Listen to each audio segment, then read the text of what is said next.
It's time once again for Uncle Matt's bedtime story.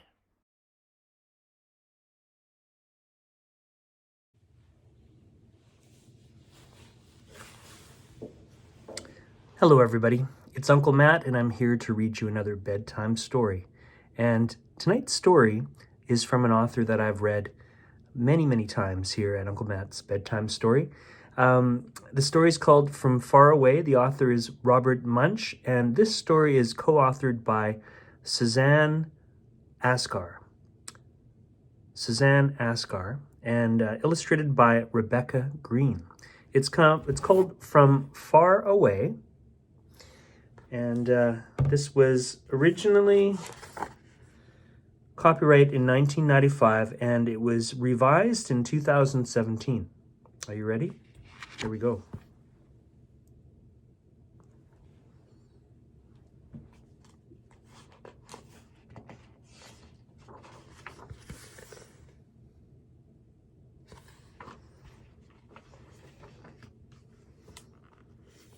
All right. And just a note here. Dear reading buddy, my name is Saoussan. I am 7 years old and I am in grade 2 now. I come from far away.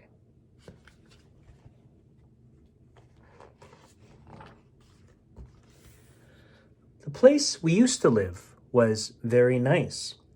But then a war started. There's no food, my father said. We are getting shot at, my mother said. Bombs made holes in the wall. One day, a really big boom made our roof fall in. We have to leave, my father and mother said.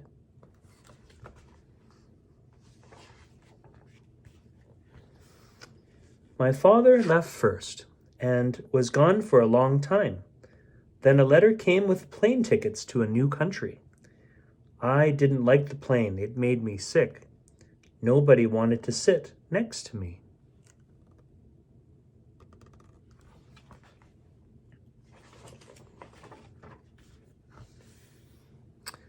In the new country, my father took me to school and left me there. He said, "Be good and listen to your teacher." I listened to my teacher, only I didn't know what she was saying because she did not talk right.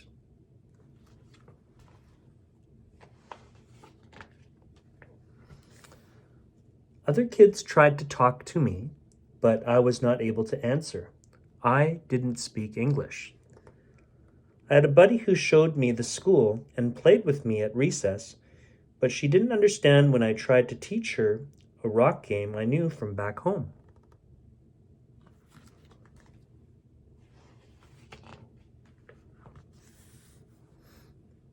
At first, I didn't know how to say I want to go to the washroom. So I crawled out the door when the teacher wasn't looking. When I came back, I waited outside the door until someone opened it. Then I crawled back to my desk.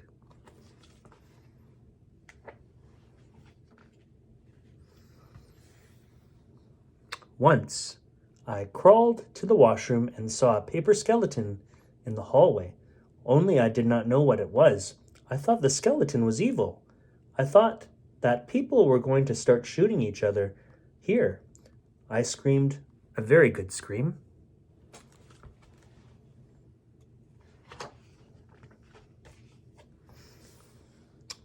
Everybody came running. They thought someone was killed in the bathroom. My teacher tried to tell me that the skeleton wasn't real. It was made of paper and was going to be used in the school play. I didn't understand. She jumped up and down and danced around to explain that the play was just for fun, but I thought the skeleton made her crazy, and I screamed louder.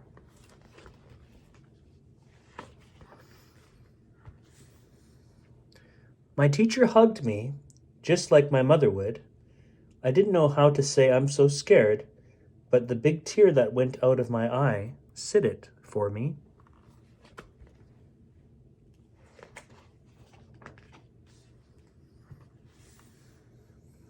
I decided that the whole school was crazy, and I did not want to stay there. But my father said I had to. He said that people here are not going to start shooting each other.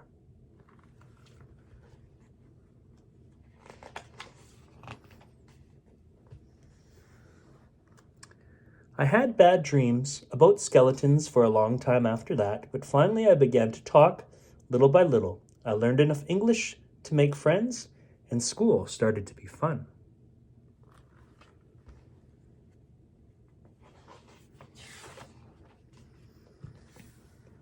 Now I'm in grade 2, and I am the best reader and speller in the class. I read and write a lot of stories. The teacher is now complaining that I'm never quiet.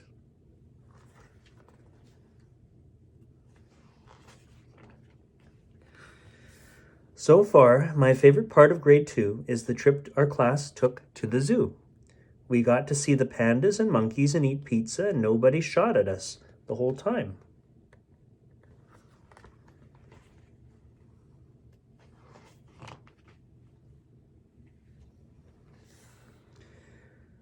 I decided that my new country is a nice place. I changed my name to Saoussan to Susan, but my mother told me to change it back.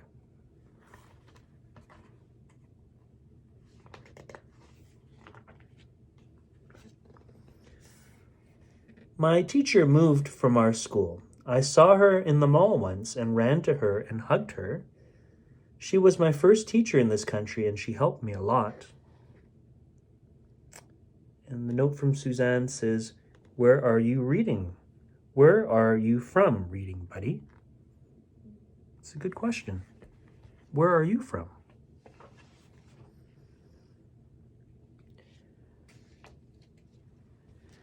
Here's a picture of Suzanne, and note that this picture was from 1995, so she's a lot older now.